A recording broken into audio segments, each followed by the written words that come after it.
Isang truck driver ang nagreklamong kinotongan umano ng taga-Task Force Anti-Smoke Belching sa Makati. Ang kwento ni News Cooper Jeffrey Kiambao, umagsak daw sa smoke emission test ang kanyang truck. Pero imbis na bigyan ng ticket at pagbayari ng 2,000 piso, hininga na lang daw siya ng 500 pisong potong ng nasabing tauhan.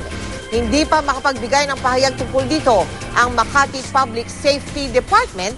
Kailangan daw kasi pumunta muna ng complainant sa opisina ng kanilang internal affairs para malaman nila ang detalye ng kanyang reklamo.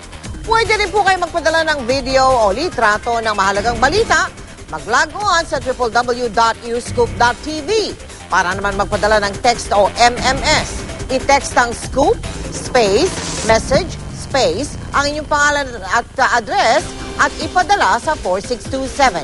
Palala lang po sa ating mga News Cooper, yun lamang po mga video at litratong pagmamay-ari ninyo mismo ang ipadala sa amin.